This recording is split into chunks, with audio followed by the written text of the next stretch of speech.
तो हम बात कर रहे थे कि हमने अभी सब कुछ समझ लिया है। पंचांग से शुरू करके पंचतत्व तक, और पंचम तत्व का ग्रह नक्षत्र, ग्रह राशि नक्षत्रों से क्या संबंध है, उनका प्रभाव कैसे पड़ता है, ग्रहों का प्रभाव, राशियों का प्रभाव, नक्षत्रों का प्रभाव पौधों पर कैसे पड़ता है, किस प्रकार का होता है, और उनका आपसी संबंध कैसा रहता है। ये सारी बातें हमने समझ ली। और ये एक चित्र में इन सभी के बारे में कितना समय होता है, ये चित्र को आप ध्यान से देखेंगे तो उसमें बहुत सारी चीजें दी हुई हैं कि 12 राशि है, 27 नक्षत्र हैं, 9 ग्रह हैं, तो किस प्रकार से है वो। है तो ज्योतिष का एक चित्र, लेकिन हमने इसको इसलिए लिया कि इसमें सभी एक साथ दिखाई पड़ रहे हैं, इसलिए। हम जो बात कर रहे थे वो ये था कि जब हम पिछले साल तक बनाते थे कृषि पंचांग, तो वेबसाइट में इस तरीके से उसका बैनर होता था, और जो पीडीएफ में कृषि पंचांग जो उपलब्ध होता था, उसका फर्स्ट पेज, कवर पेज इस तरीके से रहता था। मोबाइल में देखने के लिए आसानी हो, उसी फॉर्मेट में होता था। हमने पहले ग्रुप में एक बार उसका उदाहरण के लिए डाला है शुरू में, तो मैं उसको फिर से रिपीट कर दूंगा, आज उसको आप डिटेल में देख सकेंगे। पूरा का पूरा जो दिनदर्शी का 15 दिन का जो एक पखवाड़े का कैसा होता था, उसी उसको देखना इसलिए जरूरी कि उस प्रकार से आप समझ सकते कि आपको बनाना है तो उसमें क्या क्या जानकारियां जरूरी है, और उसको आप किस तरीके से अपने उसमें डायरी में कर सकते हैं। उस फॉर्मेट में बनाना जरूरी नहीं है, कैसे बनाना आपके डायरी में उसका हम अगले सत्र, अगले दिन हम बात करेंगे, आखिरी दिन। उसमें जो दूसरे पेज पे शुरू में फसल चक्र होता था, जिसमें पूरे वर्ष के सभी माह का नाम, और कौन सा माह, कौन सा ऋतु, 6 ऋतु, 3 फसल, खरीफ, रबी, एक जायद। खाए वाला सौंपना है। दोनों से। म्यूट कर लीजिए सभी लोग, म्यूट कर लीजिए। इसके बाद हम जब चर्चा शुरू करेंगे तब अनम्यूट करिएगा। मुझे आवाज आपकी आती तो डिस्टरबेंस होता है। तो ये 3 फसल वर्ष में होते हैं, खरीफ, रबी और जायद। जायद के फसल जो है गर्मी की, उसमें 2 ऋतु होते हैं, वसंत और ग्रीष्म। वसंत ऋतु जो है वो चैत्र वैशाख होता है, 2 माह होते हैं वसंत ऋतु में।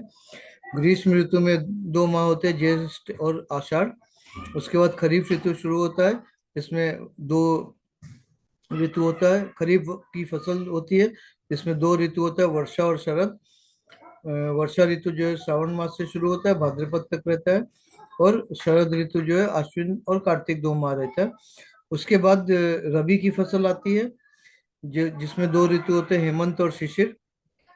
हेमंत ऋतु जो है वो मार्गशीर्ष और पौष माह में होता है, और शिशिर जो है वो माघ और फाल्गुन में होता है। तो इस प्रकार से पूरे वर्ष का भारतीय कृषि, भारतीय पंचांग, भारतीय नियम के अनुसार है, भारतीय पद्धति के अनुसार है, नियम से। तो 3 फसलों का इस प्रकार है, और उनके जो मास हैं हिंदी में, वो अंग्रेजी के कैलेंडर के हिसाब से विभिन्न मास जो है वो कब कब होता है अंग्रेजी के, तो बीच में पड़ता है। तो दो अंग्रेजी के 2 माह के बीच में एक माह हमारा होता है, तो मार्च अप्रैल में पड़ता है चैत्र मास।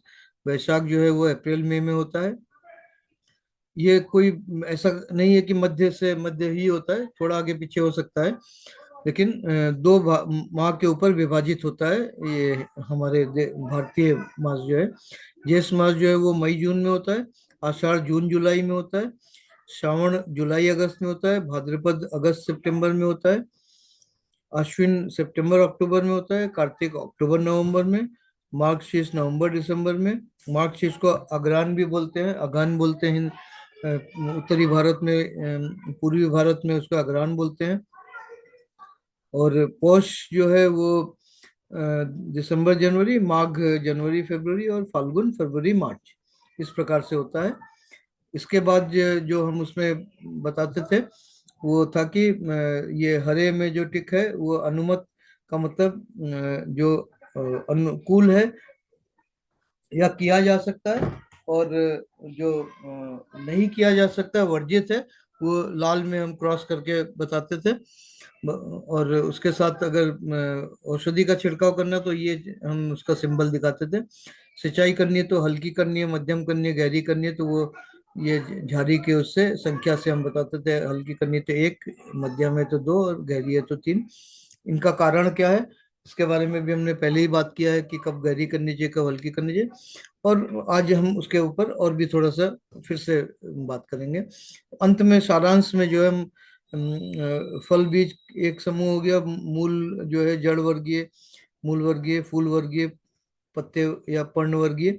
इस प्रकार से उनके कुछ हम उदाहरण लेते थे, क्योंकि जो किसान हमारे साथ जुड़े हुए थे उनको, उनका साधारणतः जो है ज्यादातर जो है वो सब्जी की खेती करने वाले जो, उसके लिए उनको चाहिए होता था, बाकी फसलों के लिए वो उतना नहीं चाहते थे कि मतलब उसके लिए कुछ। तो हम यहाँ पे उदाहरण इसके लिए कौन सी समूह में कौन सा फसल आता है उसका हमने इसलिए उदाहरण लिया। फिर भी हमने कुछ इसमें लिखा हुआ है, जैसे सूर्यमुखी है, स्वीट कॉर्न है, इस तरीके से हमने किया। लेकिन वो सब्जी के ग्रुप में जो आते हैं उन्हीं को लिया, जैसे सूर्यमुखी को छोड़ के बाकी सब जो है। इसके बाद सिंचाई का जैसे हमने बताया कि अलग अलग फसलों का हमने वो दिया है। और यहाँ पे गहरी सिंचाई जो है कब करनी चाहिए, मध्यम सिंचाई कब करनी चाहिए, और हल्की सिंचाई कब करनी चाहिए, उसके बारे में हमने यहाँ पे हम देते थे अंत में। क्योंकि हम तो दिन के अंदर प्रतिदिन का जो रहता था उसमें ये तो चिन्ह रहता था केवल, तो उस चिन्ह का अर्थ क्या है, तात्पर्य क्या है, उसके लिए आखिर में हम इस तरीके के चार्ट देते थे।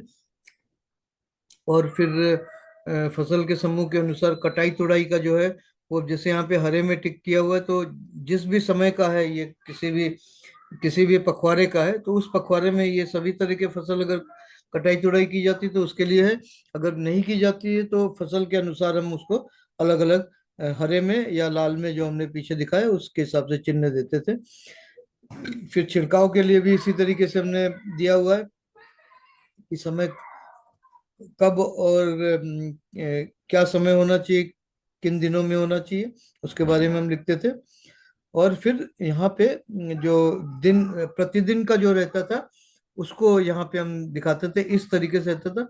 इसके ऊपर जो है बाकी वो आते थे, सूचनाएं आती थी, सूर्योदय, सूर्यास्त, चंद्रोदय, चंद्रास्त, किस राशि में, किस ग्रह में, चंद्र किस राशि में, किस ग्रह में है, सूर्य किस राशि में है, ये किस नक्षत्र में है, चंद्र किस राशि में, किस नक्षत्र में, इस प्रकार। और उत्तरायण है, दक्षिणायन में है सूर्य, चंद्र आरोह में है, अवरोह में है, इस प्रकार के रहते थे। उसका उदाहरण हमने एक पूरे पक्ष का दिया हुआ है, जिसको मैं फिर से आज फॉरवर्ड कर दूंगा, उसमें आप पूरा देख सकते हैं। यहाँ पे हमने बताया। इसके बाद नीचे हम देते थे कि वातावरण कैसा होता है, उस दिन के जलवायु के बारे में ये बात होती थी उस दिन के लिए। लेकिन ये साधारण होता था, और ये क्योंकि हम ये पूरा बनाते थे उज्जैन के आधार पर, तो उज्जैन के अनुसार होता था। इसका मतलब ये नहीं है कि आपके यहाँ पे भी बिल्कुल ऐसा ही होगा या होना चाहिए। तो इसलिए मैंने बोला कि मैंने ये बेहतर समझा कि हम आप लोगों को सिखा दें, आप लोग सीख लें, और अपने स्थान के अनुसार, मौसम के अनुसार, फसल के अनुसार आप उसको प्रतिदिन के हिसाब से आप पंचांग से देख के कैसे बनाना है बना सकते। लेकिन क्या बनाना है वो हम यहाँ पे सिखाने का प्रयास कर रहे हैं। तो वातावरण जलवायु जो है उसका कैसे हम करते थे, तो उस दिन के अनुसार, अब ये किस तारीख का किस दिन का मुझे नहीं पता, लेकिन हमने जैसे यहाँ पे लिखा वातावरण कैसा रहेगा उस दिन, सूर्य और चंद्र का राशि और नक्षत्र में गोचर, ठंडी हवा जैसी जलवायु की संभावना दर्शाता है। इतना ही हम लिखते थे। मतलब थोड़ा सा वातावरण ठंडा रहेगा। अब ये गर्मी के दिन में ठंडा और सर्दी के दिन में ठंडा, बरसात के दिन में ठंडा का ये मतलब अलग अलग होता है, लेकिन सामान्य से कम रहेगा, ऐसा समझ लीजिए। इसी प्रकार हवा, जैसे जैसे हमने बात किया, तो थोड़ा सा हवादार रहेगा, हवा चलेगी।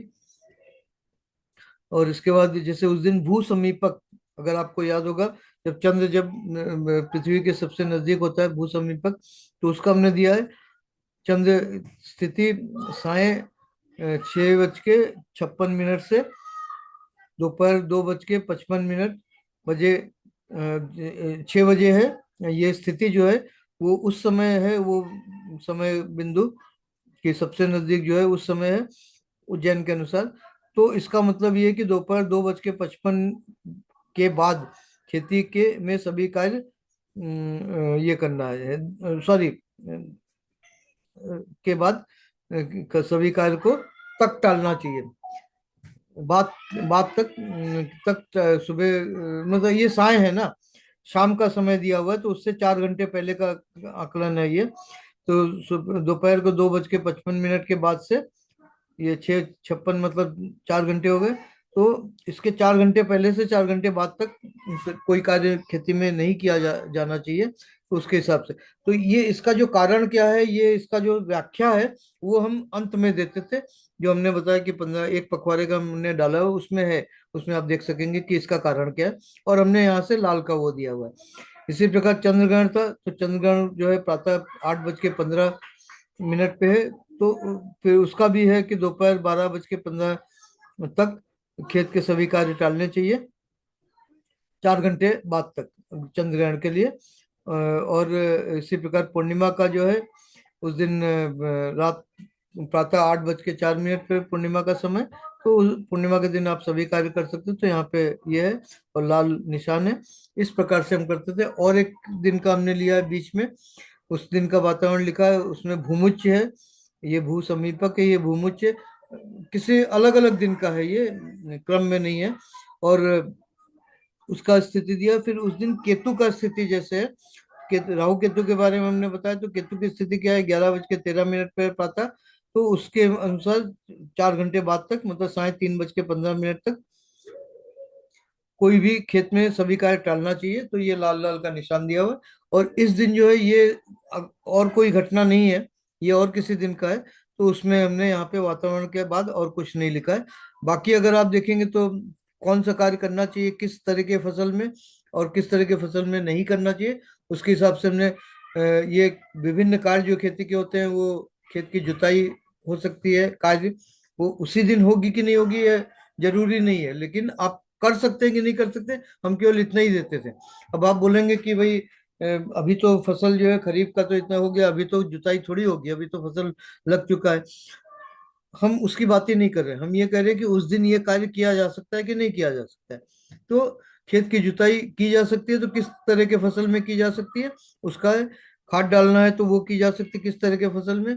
बीज की बुआई या पौधे की रोपाई करनी है, तो उसके लिए लिखा हुआ है कि नहीं किया जा सकता है। औषधि का छिड़काव का लिखा हुआ है नहीं किया जा सकता है। खरपतवार की सफाई नहीं किया जा सकता है। निराई गुड़ाई नहीं किया जा सकता है। कटाई छटाई नहीं किया जा, सिंचाई नहीं किया। तो ये जो विभिन्न कार्य जो होते हैं कृषि में खेत में, वो हर दिन हर कार्य नहीं होता है, मौसम के अनुसार ऋतु के अनुसार जो फसल की अवस्था है उसके अनुसार होता है। लेकिन यही सब कार्य होते हैं, सबसे पहले जुताई होता है और सब अंत में कटाई होता है। तो उसके बीच में ये सारे होते हैं इस प्रकार। तो फसल की तुड़ाई यहाँ पे जैसे सभी में हरा दिया हो, इस प्रकार से हम इसको बनाते थे। और ये जो है कुछ लोग जो इसमें जुड़े हुए हैं उनको पता होगा, और बाकी नहीं भी पता होगा। लेकिन मुझे ऐसा लगा कि मैं तो बनाता था, लेकिन वो बहुत ज्यादा लोगों तक पहुंचा नहीं था, बहुत ज्यादा लोग उसमें वो नहीं थे, इंटरेस्टेड भी नहीं थे। तो मुझे ऐसा लगा कि ये मेहनत जो कर रहे हैं हम उसका मुझे लाभ तो छोड़िए, जिनके लिए मैं कर रहा हूँ वो लाभ नहीं ले रहे हैं, लेना नहीं चाह रहे हैं या नहीं ले पा रहे हैं, जो भी है, जो भी कारण है, वो जो श्रम है मेरा व्यर्थ जा रहा है। तो हमने फिर बनाना बंद कर दिया। फिर आप में से ही कुछ लोगों ने बोला कि नहीं इसको और कुछ है जो अभी इसमें आए भी नहीं है, जुड़े नहीं है, लेकिन वो अलग अलग समय में फोन पे मैसेज व्हाट्सएप में मुझे बोले कि ये कब मिलेगा, कैसे। तो मैं उनको आश्वासन देता रहा। फिर नेताओं का काम होता है आश्वासन देना, मैं ज्यादा दिन तक ऐसा कर नहीं सकता। फिर पिछले माह में जब हम इसका कार्यक्रम कर रहे थे, तब वहाँ पे जो पंचांग के कृषि पंचांग के बारे में जो उसका जो पूरा व्याख्या इसके पहले का, तो उसमें फिर ये बात हुई कि भाई इसको सिखा दिया जाए तो सबसे अच्छा है, क्योंकि आप अपने स्थान में अपने अनुसार करेंगे तो वो ज्यादा ठीक होगा। यहाँ पे जैसे फल बीज है, फल बीज तो फल वाले पेड़ भी हो सकते हैं और कोई दूसरा भी हो सकता है। तो आप किस फसल को कर रहे हैं, किस उद्देश्य से कर रहे हैं, उसके अनुसार इसका है। तो ये है कुल मिला के। तो मैं समझता हूँ कि अभी तक जो है सब मिला के ये पूरी तरीके से कंप्लीट हो जाता है पूरा सब्जेक्ट जो है। उसके आगे अब कल हम इसको सीखेंगे। अभी हम कुछ आपके प्रश्न वगैरह हैं अभी तक का पूरा पहले दिन से लेके, उसके ऊपर हम चर्चा करेंगे। और इस स्लाइड में अगर कुछ है तो, अगर पिछले वाले हैं तो उनको भी हम खोल के उसके ऊपर चर्चा कर सकते हैं। कल क्या करेंगे हम, दो बातें हम आपसे कहना चाह रहे हैं, या एक बात हम आपसे, आपका अनुमति चाहते हैं। अगर आप लोग ऐसा चाहते हैं कि एक दिन का और गैप होना चाहिए, जिससे कि आप अपनी तैयारी कर लें, कि जो सामग्री चाहिए बनाने के लिए, जो हमने इसमें ग्रुप में लिखा हुआ है, फिर से मैं आज लिख के डाल दूंगा, तो वो सामग्री आप अपने लिए उपलब्ध करा लें। और उसके साथ में एक फॉर्मेट बना के, वर्ड फाइल में एक फॉर्मेट बना के डालूंगा कल किसी समय, जिसका आप प्रिंट आउट अपने पास रखिए, जिससे कि आप उसको बना सके। और वो एक कॉपी मत रखिएगा, मैं ऐसा कहूंगा कि 5-10 कॉपी रखिए। कम से कम 7 दिन का, एक एक सप्ताह का आप बना लीजिए, तो अच्छा रहेगा वो। उसके बाद आप उसी फॉर्मेट के अनुसार, या अपना कोई तरीका है तो उसके अनुसार अपने डायरी में भी कर सकते हैं, या इसी तरीके का पेज इसी फॉर्मेट में आप करके एक फाइल में मेंटेन कर सकते हैं, जैसा आप चाहें, आपको जैसे सुविधा हो। तो ये है। दूसरा जो बात है वो फॉर्म का मैंने बताया। अगर आप चाहें तो हम एक दिन का गैप देंगे, और हम परसों इस पे हम आएंगे फिर से, कल के बजाय। और परसों हम शुरू में एक 4 या 5 स्लाइड का हम एक छोटा सा वो प्रेजेंट करेंगे। और वो इस तरीके से रहेगा कि उसमें आप जब बनाएंगे तो वो हमें साथ में दिखेगा, और हम बनाएंगे और बनवाएंगे। तो आप जिस मोबाइल से इसमें जुड़ेंगे, आप दूसरे मोबाइल से आप काम करेंगे, जिससे कि जिस मोबाइल से जुड़ेंगे, अगर हाँ, आप क्या क्या कर रहे हैं वास्तविक रूप से, वो हमें दिखे, तो आप अपना कैमरा उसके ऊपर पकड़ के हमें दिखाएं। अभी जो वन वे प्रेजेंटेशन चल रहा था, अगला जो दिन होगा, जो आखिरी दिन होगा, कल हो या परसों हो, उसमें भी 3 सत्र होंगे। लेकिन तीनों सत्र में हम आपको देख सके, या आपके कार्य को देख सके। मेरा कैमरा ऑफ रहेगा, लेकिन आपका कैमरा ऑन रहेगा। आपका ये स्पीकर, माइक्रोफोन जो है वो तब आप ऑन करेंगे जब आपको जरूरत होगा, और कैमरा भी चाहे तो आप तब ऑन करिए जब आप दिखा रहे हैं। लेकिन मैं, जितने लोग उस दिन जुड़ेंगे, हम सभी का कार्य जो आप कर रहे हैं, जैसे हम बताएंगे, जैसे आप करेंगे, वो हम देखें। मतलब ऑफलाइन में जैसे होता है उस तरीके से ऑनलाइन में हो सके, इतना ही मैं कहना चाहता हूँ। उसके साथ मैं अपनी बात समाप्त करता हूँ। मैं चाहूंगा कि आप लोग जो है अनम्यूट करके जो भी कहना है, जो भी पूछना है, उसके बारे में हम बात कर सकते हैं। और अभी तक का सफर कैसा रहा, उपयोगी रहा, नहीं रहा, या कुछ छूट गया, कुछ इसमें और होना चाहिए था, खुल के आप लोग अपनी वो बात कह सकते हैं। धन्यवाद। अनम्यूट कर लीजिए और हैंड हैंड रेस कर सकते हैं।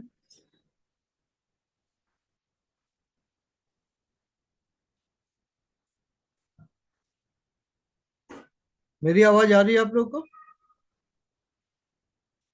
ये दूसरा सेशन है, इसके बाद और एक सेशन है जिसमें भी हम चर्चा करेंगे। तो मैं एक बार ये भी सोच रहा था कि आज ही हम वो सिखाने वाला कार्य करें, लेकिन मैंने बोला नहीं, हम चर्चा कर ले।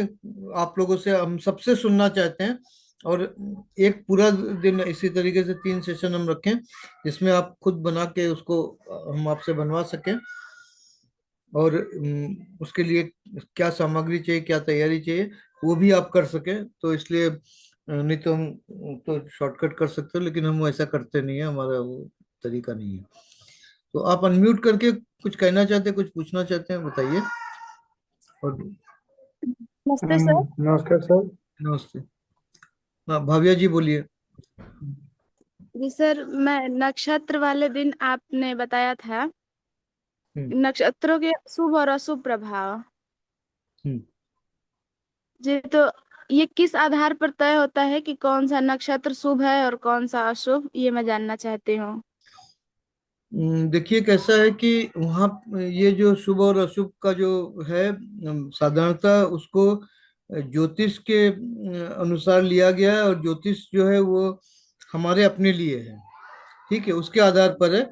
लेकिन वो शुभ और अशुभ जब कहा गया है, उसको जब उसमें दो समूह में बांटा गया है, तो वो नक्षत्र के प्रकृति के अनुसार, उसके आचरण के अनुसार किया गया है। हर एक नक्षत्र का एक अपना एक आचरण होता है। आचरण किस तरीके से होता है, जैसे हम सभी हैं, सब सब एक दूसरे से अलग हैं, और सबका चलने का तरीका, बोलने का तरीका, उठने का तरीका, बैठने का तरीका, जिसको हम आचरण कहते हैं, वो अलग अलग होता है।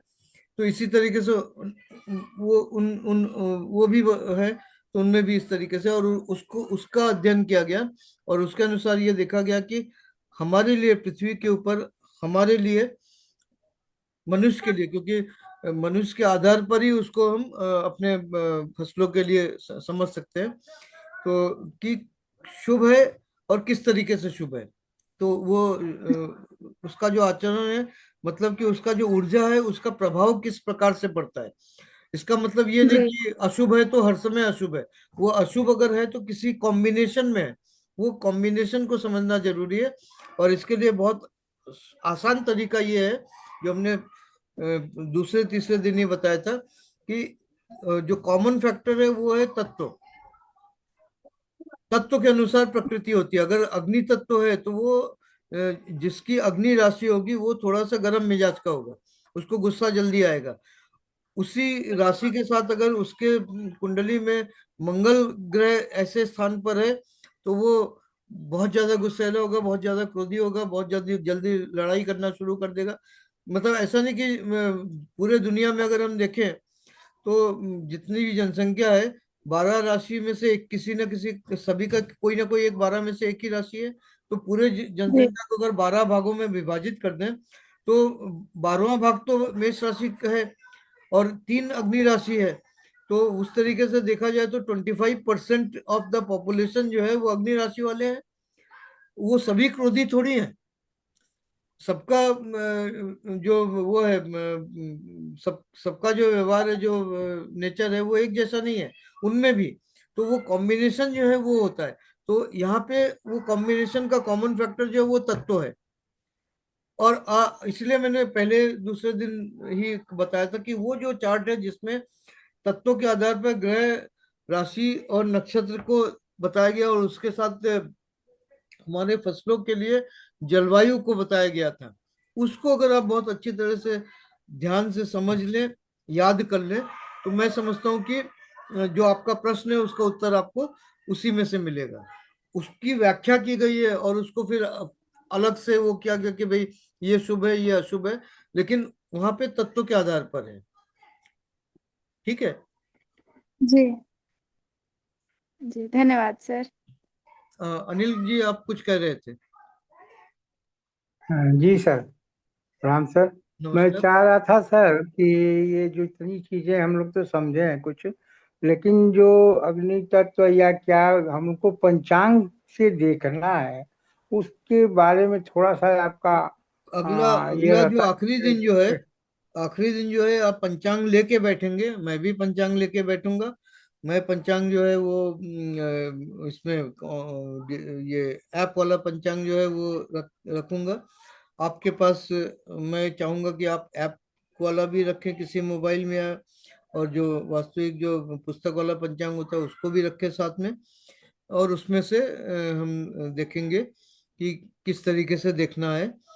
मैं प्रयास करूंगा कि एक पंचांग में पुस्तक वाला भी अपने पास रखूं।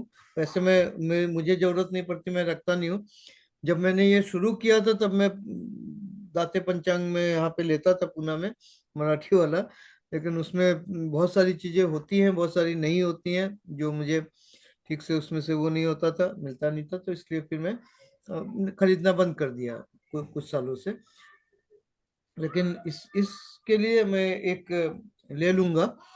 तो उसमें से मैं क्योंकि मैं जब आपको बताऊं तो आपके पास पुस्तक है, मेरे पास नहीं है, तो फिर ठीक नहीं होगा। तो क्योंकि पंचांग कोई भी कहीं का भी हो, हिंदी में हो किसी भी भाषा में, लेकिन उस माह का उस दिन का तो एक ही रहेगा ना, वो तो अलग नहीं रहेगा। तो हम जिस जिस हाँ, दिन की बात करेंगे, कल करें या परसों करें, तो हम उस दिन के हिसाब से बात करेंगे, उसके आगे का बात करेंगे।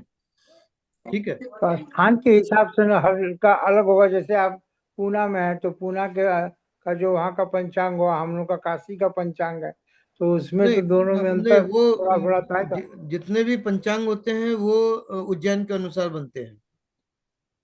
अच्छा। हाँ, अगर कोई किसी प्रदेश का है तो फिर उस प्रदेश में जो मुख्य स्थान इस हिसाब से होता है, उसके हिसाब से बनता है। अब जैसे ये भी मैं कह रहा हूँ, देखना पड़ेगा मुझे, क्योंकि जो पंचांग मैंने देखा उसमें मैंने देखा कि उज्जैन के आधार पर ही होता है। लेकिन आप ऐप में जो है अपने स्थान के अनुसार उस चीज को देख सकते हैं। लेकिन उस नहीं दिन जी, के, काशी पंचांग एक अलग से आता ही आता है। नहीं, काशी उज्जैन का पंचांग तो अलग होता है, हिंदी में काशी कई का सारे पंचांग। आते हैं। हिंदी में कई सारे आते हैं, मैंने चित्र लगाया भी है, तो कई सारे होते हैं। कल अगला जो रहेगा उसमें मैं पूरे पूरे पंचांग का जो है उसका फोटो मैं लगाऊंगा। जो 4-5 स्लाइड की मैं बात कर रहा हूँ उसमें यही सब, इन्हीं सब की बात कर रहा हूँ कि आपको आइडिया लग जाए। हम्म। पंचांग कहीं का भी हो, किसी भी भाषा में हो, बांग्ला में हो, हिंदी में हो, मराठी में हो, गुजराती में हो, ये सारे भाषा, अंग्रेजी में हो, ये सारे भाषा तो मैं 5 पढ़ सकता हूँ। साउथ का भाषा में पढ़ नहीं सकता, तो लेकिन उसके अंदर जो दिया रहेगा तारीख के अनुसार, अगर हम बात करें आज 21 तारीख है, तो 21 तारीख के लिए जो दिया रहेगा वो सेम ही दिया रहेगा। हो सकता है कि वो किस स्थान पर आधारित है उसके अनुसार समय थोड़ा सा उसमें थोड़ा सा अंतर आए। तो वही तो देखना है कि आपके समय स्थान के अनुसार आपको कैसे देखना है, वही तो गणना करनी है। ठीक है। जी जी। हाँ, ठीक है। यतिन कुमार जी बताइए। सर नमस्कार। सर, नमस्कार। आपने बताया ना कि कल या परसों लेक्चर में आप 4 या 5 कुछ स्लाइड फिर से प्रेजेंट करने वाले हो। तो सर मेरी विनती है कि कल आप जो भी मतलब ये विषय हमारा था उसके रिलेटेड जितना भी आप देने वाले हो कल दे देना। तो क्या है कि पूरा एक स्पाइरल बाइंडिंग साथ में ही हो जाए और प्रैक्टिकल के लिए उसको एक साथ लेकर बैठ सके। तो ये उसी के लिए मैं कह रहा था कि अगर आप लोग को 1-2 दिन का गैप चाहिए तो वो हम रखें तो ज्यादा अच्छा रहेगा, जिससे कि आप तैयारी कर ले, क्योंकि अभी तक तो वन वे था, मैं तैयारी कर रहा था, आप लोगों को केवल समय पर उपस्थित होना था। अभी हम्म। मुझे ज्यादा तैयारी नहीं करनी है, आप लोगों को करनी है। तो उसके लिए थोड़ा समय सर चाहिए, तो मैं सर क्या एक दिन या 2 दिन का गैप देके मैं भी कर सकता हूँ। तब तक कुछ मैं तो दूसरे सोचता कार्य। हूँ हाँ, कि गैप चाहिए। हाँ बोलिए। सर 1 या 2 दिन का गैप तो चाहिए, क्योंकि ये भूमुच्च भू समीपक फिर से रिवाइंड करना पड़ेगा पूरा। और ये पूरा एक बार देख के मतलब जितने भी टर्म्स हैं वो इसमें से समझ आते हैं तो बरोबर है, नहीं तो यूट्यूब पर जाकर वीडियो देख देख के उसको फिर से क्रॉस चेक करना ही पड़ेगा। तो क्या है कि ऊपर से चला ना जाए फिर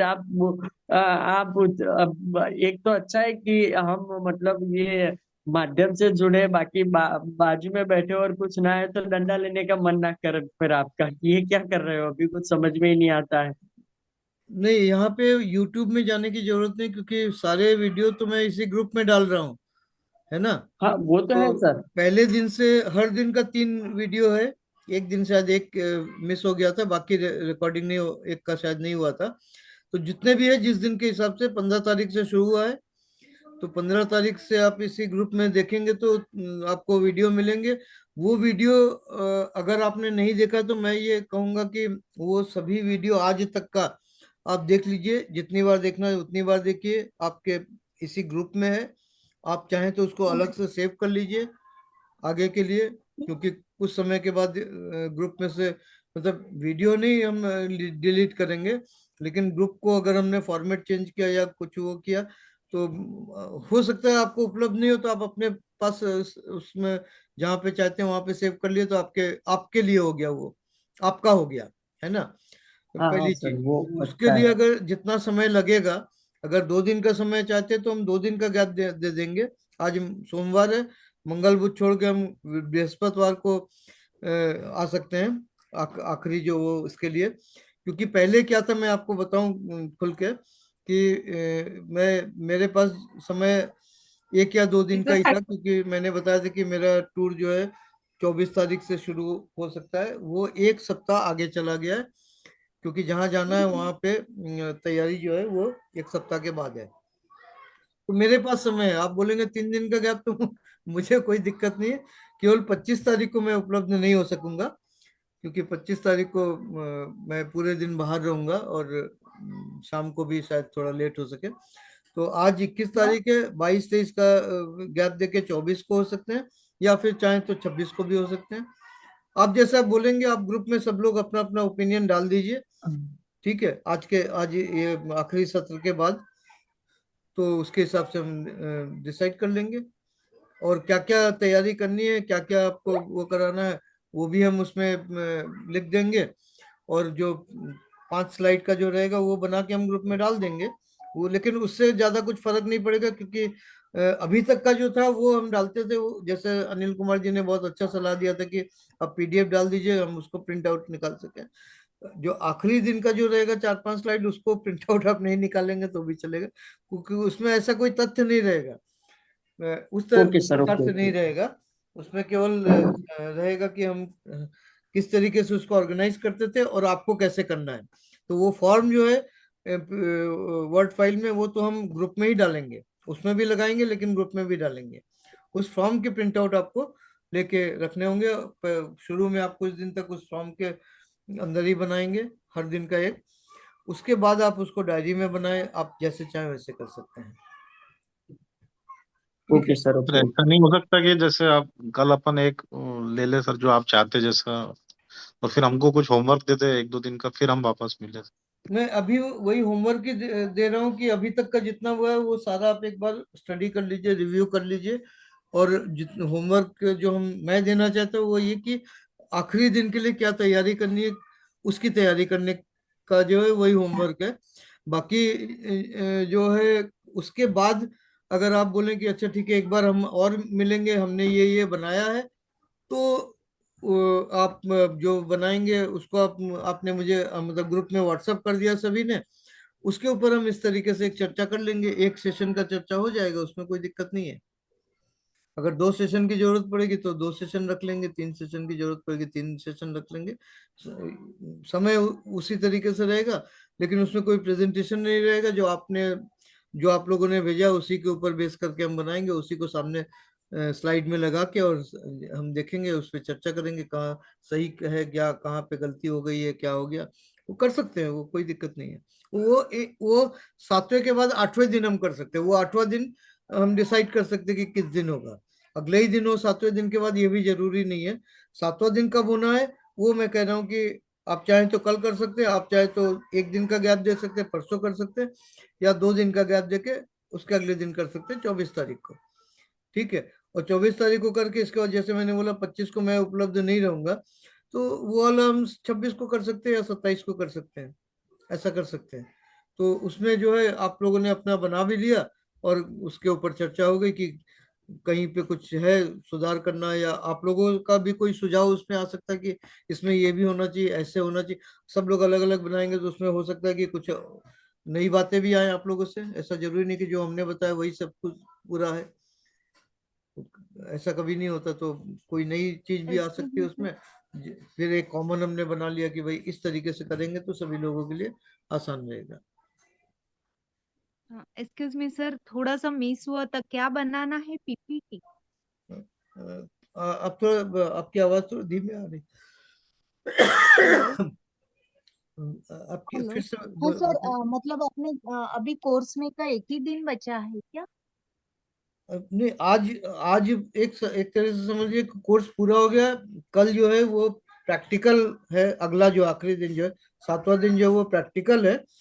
प्रैक्टिकल के पहले कुछ चीजें हैं जो हम उस दिन बताएंगे, और उसके बाद प्रैक्टिकली हम उसको करेंगे कि हम अपनी कृषि दिनदर्शिका बनाएंगे। सभी लोग अपना अपना अपने फसल के अनुसार बनाएंगे, तो वो कैसे बनाना है वो हम उस दिन सिखाएंगे, आप सीखेंगे, ऐसा है।